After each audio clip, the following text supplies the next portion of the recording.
আপনার কাছে জানতে চাই, এই যে নৈতিকতা বিবর্জিত কাজ আমাদের সন্তানরা ক্লাস 6, 7, 8-এ পড়ে সেই বড়দের সাথে অসম্মান করে কথা বলছে, বড়দের সামনে সিগারেট খাচ্ছে, এটা কি এর জন্য কি আপনি পারিবারিক শিক্ষাকে দায় করবেন? দেখুন, অনেক গুরুত্বপূর্ণ একটি প্রসঙ্গ। আমাদের এই বিষয়গুলো নিয়ে সমাজের যারা বোদ্ধা শ্রেণী আছেন, সমাজবিজ্ঞানী যারা আছেন, মানুষ নিয়ে যারা ভাবনা করেন, তারা এ নিয়ে তাদের অনেক গবেষণা আছে।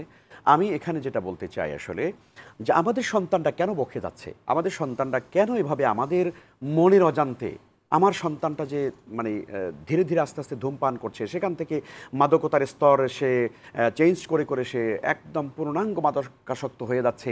আমি বাবা আমি জানি না, আমার মা আমি জানি না, কিছুই আমার চোখের অন্তরালে কিন্তু আমার সন্তান হয়ে যাচ্ছে। এটার জন্য নিশ্চয়ই তো আমি বাবা মা হিসেবে আমি অবশ্যই দায়ী। আমাকে অবশ্যই এটা খেয়াল রাখতে হবে, আমার সন্তান কোথায় যায়, কার সঙ্গে চলে, কি খায়, তাই না?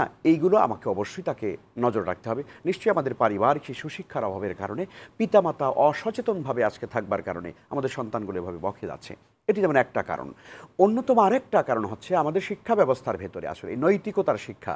এখন দেখুন, নৈতিকতার শিক্ষা বলে একটা কথা কিন্তু বাংলাদেশে আছে, কিন্তু আমার প্রশ্ন হচ্ছে নৈতিকতা কি জিনিসটা কি? নৈতিকতা মানে তো আদর্শ, চরিত্র, আখলাক, তাই না? মোরালিটি। তো আদর্শ, চরিত্র, আখলাক, আচরণগত পরিবর্তন, এগুলোর ব্যাপারে পৃথিবীতে যত ধর্ম, যত জ্ঞানী, যত গুণী, যত বিজ্ঞানী যত বক্তব্য দিয়েছেন, আমি তো বিশ্বাস করি এবং মনে করি পৃথিবীতে এই ব্যাপারে ইসলাম এবং কোরআন আল কারীম এবং রাসূল সাল্লাল্লাহু আলাইহি ওয়াসাল্লাম যেই আদর্শ, যেই পদ্ধতি, যেই মানে কোডগুলো তিনি আমাদের সামনে উপস্থাপন করেছেন, পৃথিবীতে আর কেউ করতে পারেননি। কিন্তু আমরা কি সেই ইসলামকে আমাদের জীবনে অ্যাপ্লাই করি? আমাদের শিক্ষা ব্যবস্থায় কি সেই ইসলামের নৈতিকতার জ্ঞানকে আমরা অ্যাপ্লাই করি? আমাদের শিক্ষা ব্যবস্থার ভিতরে কি সেই কোরআন এবং সুন্নাহর সেই আলোকিত জ্ঞান কি আছে, যেই জ্ঞান দিয়ে আমার সন্তান আলোকিত মানুষ হতে পারে? প্রত্যেকটা ধর্মই কিন্তু নিশ্চয়ই নৈতিকতার শিক্ষা পৃথিবীতে দিয়ে থাকে। কোনো ধর্ম এমন নেই যেই ধর্ম আসলে কোনো মানুষকে অনৈতিক হওয়ার জন্য বলে, অসৎ হওয়ার জন্য, মিথ্যুক হওয়ার জন্য বলে, দুর্নীতিবাজ হওয়ার জন্য বলে। আমি বিশ্বাস করি পৃথিবীর কোনো ধর্মগুরু, কোনো ধর্মীয় নেতা এ কথা বলেন না। কিন্তু তাহলে আমরা কি এই ধর্মের যে শিক্ষা, অথচ আপনি লক্ষ্য করে দেখবেন, খুবই কষ্টের সঙ্গে বলি, যে আমরা দেখলাম যে আমাদের বাংলাদেশে বিভিন্ন সেক্টরে এখন সংস্কার হচ্ছে। সেখানে দেখলাম যে নারী বিষয়ক একটা সংস্কার কমিটিও হয়েছে। আলহামদুলিল্লাহ, ভালো। আমাদের নারীদের, আমাদের মাদের, আমাদের বোনদের, আমাদের কন্যাদের মানবিক মূল্যবোধের বিকাশ হবে, তাদের ডেভেলপ হবে, তাদের সমাজের প্রত্যেকটা সেক্টরে তারা কাজ করবেন, সম্মান নিয়ে, অধিকার নিয়ে তারা বাঁচবেন, এটা আমরা চাই, ইসলামীটা চায়।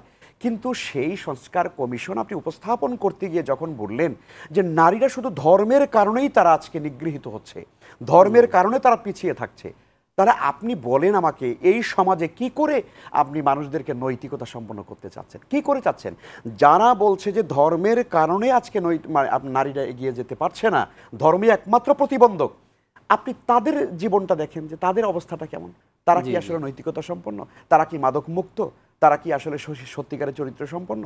যদি তাই না হয়, তাহলে আমরা আসলে নৈতিকতা বাদ দিয়ে ইসলামের এই মোরালিটির জ্ঞান, নৈতিকতার জ্ঞান, আদর্শের জ্ঞান, এবং শুধু তাই নয়, রাসূলুল্লাহ সাল্লাল্লাহু আলাইহি ওয়াসাল্লাম যে আদর্শ নিয়ে পৃথিবীতে এসেছেন, উন্নত চরিত্র মাধুর্য নিয়ে পৃথিবীতে এসেছেন, সেই চরিত্র মাধুর্যের যদি আমাদের জীবনে বাস্তবায়ন যদি না হয়, তাহলে আমরা কখনোই সত্যিকার আমাদের ডেভেলপ হবে না, এবং এই সমাজের আসলে উন্নতি আমরা কখনোই চিন্তা করতে পারি না।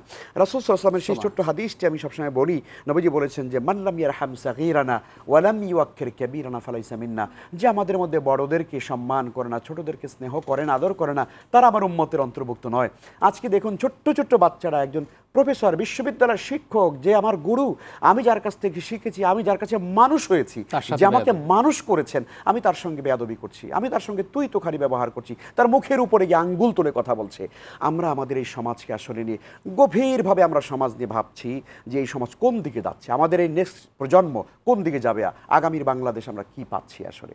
এই জন্য আমরা মনে করি সমাজের বোদ্ধা শ্রেণীরা যারা রয়েছেন, সমাজ নিয়ে যারা চিন্তা করেন, সমাজ বিজ্ঞানী যারা রয়েছেন, আমাদের সবার, এবং শুধু তাই নয়, প্রত্যেক পরিবারে অভিভাবক যারা রয়েছেন, শিক্ষা প্রতিষ্ঠানে শিক্ষা গুরু হিসেবে যারা দায়িত্ব পালন করছেন, কাজ করছেন, আমাদের সর্বস্তরের সকল মহলের সবার এখন সচেতন হওয়ার এবং আমাদের এই প্রজন্মকে রক্ষা করবার একটা সময় কিন্তু আমাদের চলে এসেছে।